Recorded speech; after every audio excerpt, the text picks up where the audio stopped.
Hi, guys. This is Pastor Mick from Calvary Chapel in Blythe. It's the middle of summer. It's the middle of July. And just this week, we were introduced to newly revised county regulations that would make the normal expression of our faith as a group of people that is gathering together and praising God together. It would prohibit those things inside of our own building in the name of public health. Listen, the fear of the COVID crisis has gripped leaders worldwide, and many have taken extreme steps to impose extreme prohibitions. Let me say that our church leadership is convinced of the importance of public health, and we are committed to helping our community to get through this time of fear and uncertainty. And actually, while fear and uncertainty is all you hear on the mainstream media, let me throw a little bit of good news your way, and that is the COVID deaths have declined in the United States. This is a graph that shows how they spiked in April, May, and then since latter May to the present, they are on the way down. They are almost at where a normal flu season would be. This is the United States. Let's look at California very quickly. California's got 40 million people plus. In California, as of yesterday, CDC, or a state of California website, said 7,227 total deaths. Guys, that averages to this: 1.8 deaths for every 10,000 persons. Or said another way, 1 death for every 5,555 persons. This is not the you catch COVID and you're gonna die thing that so much of the mainstream media builds on, the fear and the phobia. Let's talk about Riverside County. Riverside County has almost 2.5 million people. In our county, 553 total deaths.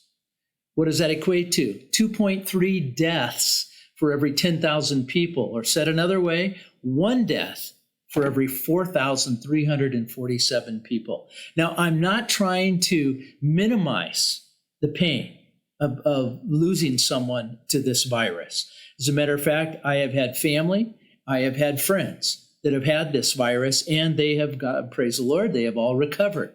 This virus, especially with someone who is aged, who has underlying health conditions, who is in a vulnerable position physically, this virus can be that thing that just latches onto them that they just can't get through. And it's the thing that knocks them over the edge and they lose their life. But for most people who get the COVID virus, they survive. They recover fully. Now, Riverside, let's go to the CDC website yesterday. This is their mortality reporting system for up through July 9th this year. This counts, the bottom squiggly line is a baseline of what is expected. You see 2018, 2019, 2020. What you see is an expected baseline of the percentage of deaths that are influenza or pneumonia deaths.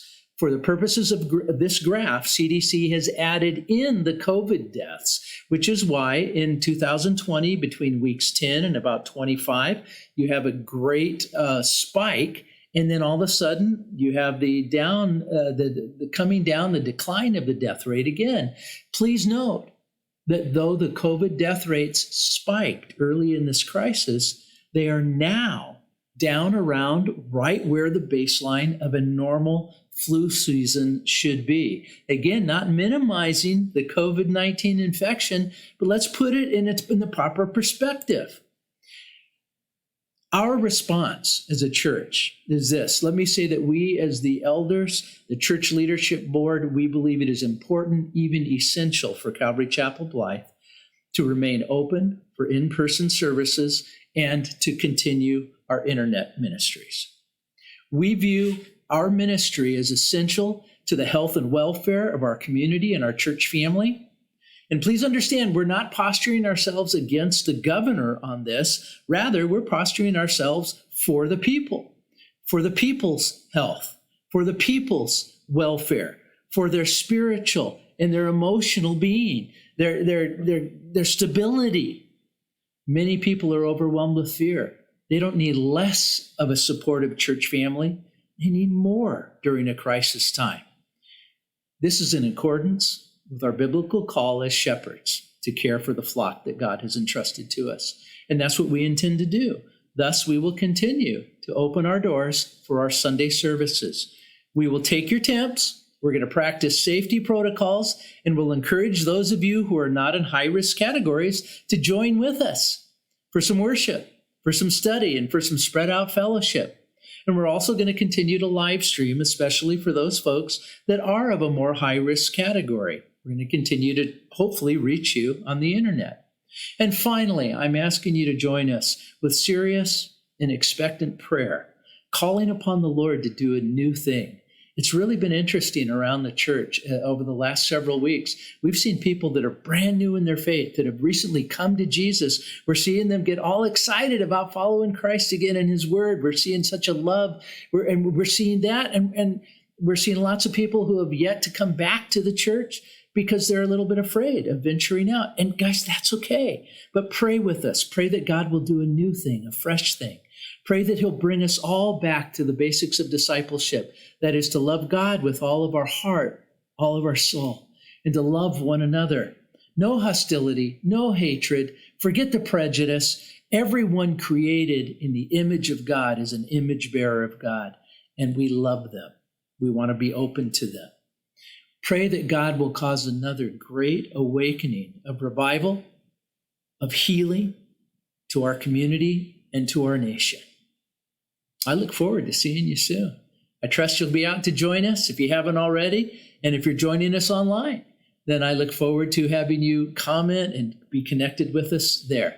But may the Lord bless you as we all seek to honor him and his name in these crazy times.